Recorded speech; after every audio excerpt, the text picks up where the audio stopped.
जंगल की है, जो मैंने उनके घर वालों से सुनी है, जिनके साथ यह घटना हुई है।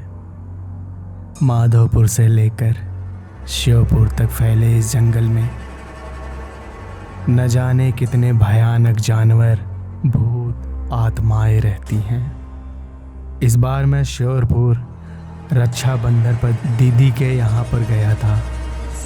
वहाँ के लोग जंगल के बारे में बताते रहते हैं कि इस जंगल में आत्माएं, भूत प्रेत रहते हैं। तो मुझे तो वैसे भी भूत प्रेतों पर विश्वास है, शायद आप लोगों को भी हो। तो मैं 15 अगस्त को अपने जीजा जी के कॉलेज गया था। वहाँ के लोग उन्हें आचार्य जी कहते थे। 15 अगस्त का प्रोग्राम ख़त्म होते ही हम लोग जाने ही वाले थे कि वहाँ के पड़ोसी ने उन्हें घर पर चाय पीने को बुलाया। तब हम लोग उनके घर चाय पीने गए। ऐसे ही बातें हो रही थी तो उन्होंने अपनी आप बीती कहानी बताई कि अभी कुछ दिनों पहले मेरे बेटे राजू के साथ ऐसी घटना घटी है। राजीव के पिता ने बताया कि एक दिन मेरी तबीयत ख़राब हो गई थी। तब मैंने राजीव को जंगल से बकरियों के लिए चारा लाने के लिए भेज दिया था। राजू वैसे भी कभी कभी जंगल जाता था।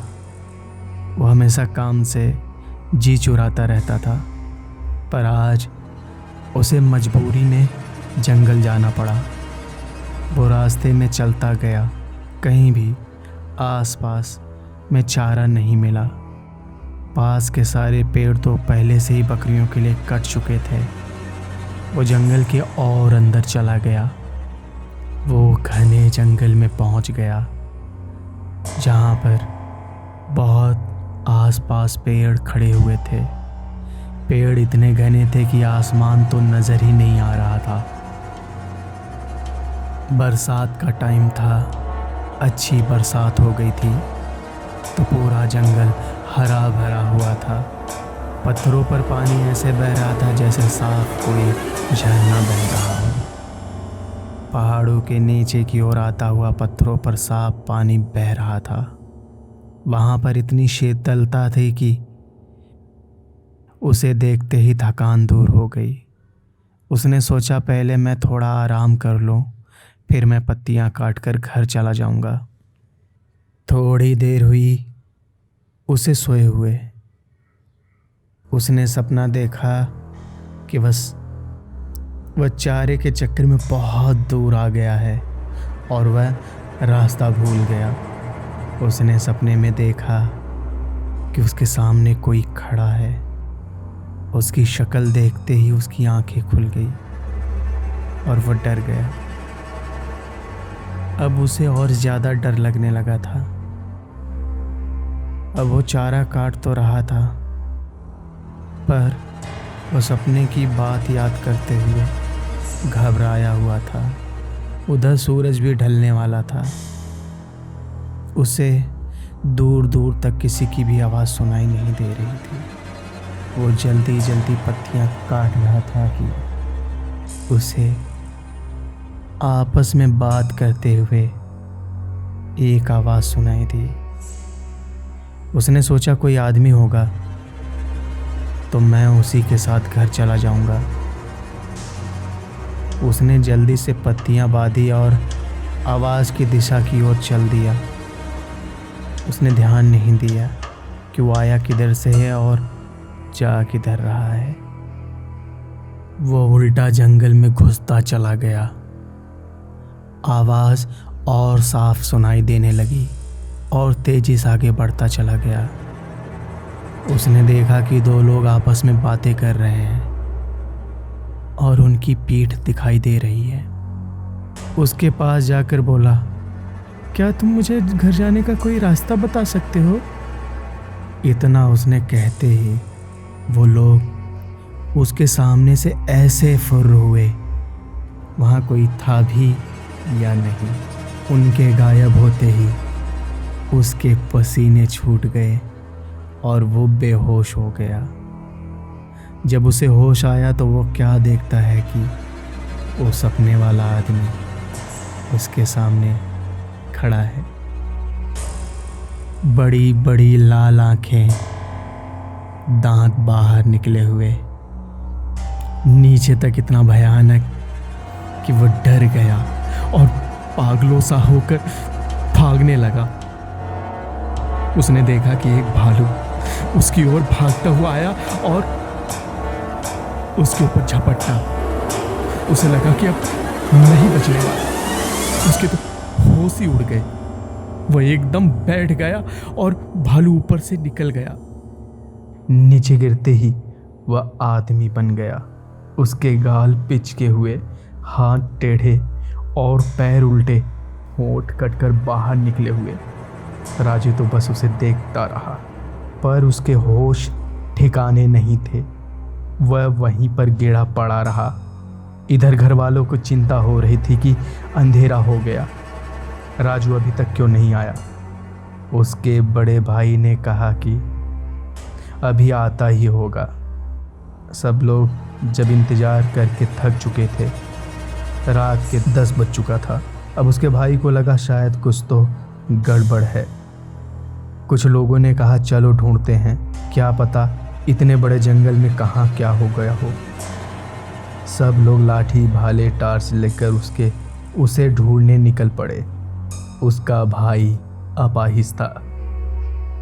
वह एक पैर से चलता था, इसलिए उसके पिताजी ने कहा बेटा तू यहीं रह, अपनी माँ और बहन के पास। हम लोग जाते हैं, कुछ खबर लगेगी तो हम बताएंगे। पूरी रात जंगल में ढूंढते बीती, पर उसका कोई पता न चला। जहाँ तक वो जंगल में जाते थे वहाँ तक सारा जंगल छान मारा, मगर राजीव का कोई पता नहीं।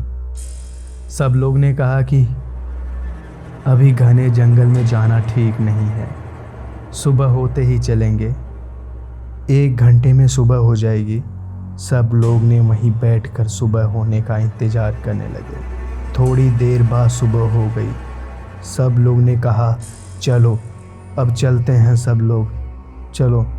सब लोग चल दिए आवाज़ लगाते हुए, राजीव राजीव राजीव।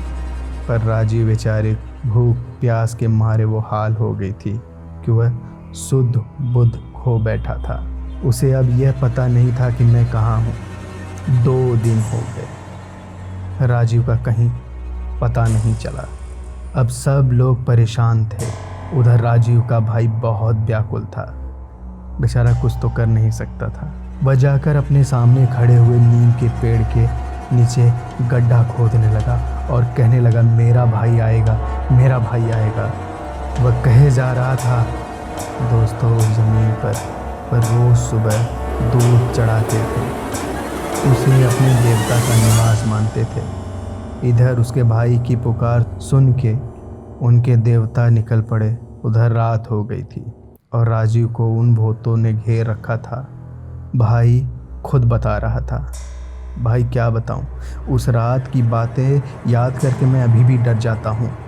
वहाँ पर इतने भूत एक साथ, मैं क्या किसी ने सपने में भी नहीं देखे होंगे। किसी की गर्दन अलग, कोई बिना आँख कान का, कोई ढांचा, कोई चारों तरफ तांडव कर रहे थे। मैं कभी ज़िंदगी में सोच नहीं सकता कि ऐसा दिन भी आएगा। ऐसी तरह तरह की आवाज़ें निकाल रहे थे।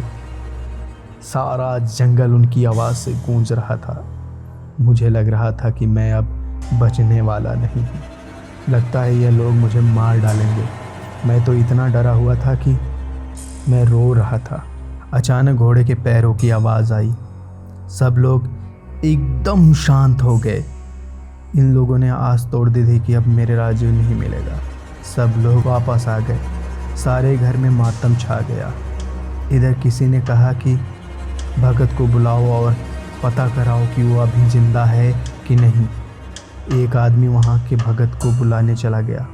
उधर राजीव के देवता वहाँ पर पहुँचे, हाथ में तलवार, घोड़े पर सवार। उनको देखते ही सारे भूत भागने लगे। जैसे उनकी तलवार उनके गर्दन पर पड़ती वो मिट्टी में मिल जाते। यह सब राजीव अपनी आंखों से देखता रहा। तब उस घुड़सवार ने कहा कि तुम अब चिंता मत करो, मैं आ गया हूँ और सुबह तक कोई तुम्हें लेने आ जाएगा। अब तुम बेफिक्र होकर सो जाओ। उनके आने से मेरा सारा डर खत्म हो गया और मैं आराम से सो गया। इधर भगत जी आए। उन्होंने अपना ध्यान लगाकर देखा और कहा कि तुम्हारा लड़का सही सलामत है और कल तक आ जाएगा। तुम्हें चिंता करने की कोई ज़रूरत नहीं है। वहाँ पर तुम्हारे देवता पहले ही वहाँ पहुँच चुके हैं और राजीव का भाई अभी भी वहीं बैठा और कहे जा रहा है मेरा भाई आएगा। वह किसी की भी बात नहीं मान रहा था। जो भी उसे वहाँ से उठाने को जाता वो उसे ढकेल देता। सुबह उसकी आँख खुली तो वहाँ पर एक आदमी ने उसे पूछा कि तुम कहाँ से आए हो और कहाँ जाना है, मैं तुम्हें तुम्हारे घर पहुँचा देता हूँ। और वह अपनी साइकिल पर बैठाकर उसे उसके घर छोड़ दिया। घर वालों को देखकर वह ऐसे रोया कि बेहोश हो गया। 3 दिन का भूखा प्यासा कमज़ोर हो गया था। फिर उसे अस्पताल ले गए। वहाँ वो 2-3 दिन बाद ठीक हो गया। नमस्कार, मैं हूँ आशीष और आप सुन रहे हैं डरावनी कहानियाँ। यह आपको कहानी कैसी लगी कृपया कमेंट के द्वारा ज़रूर बताएं। इस तरह की और भी कहानियाँ सुनने के लिए हमारे चैनल को अभी सब्सक्राइब कर लें।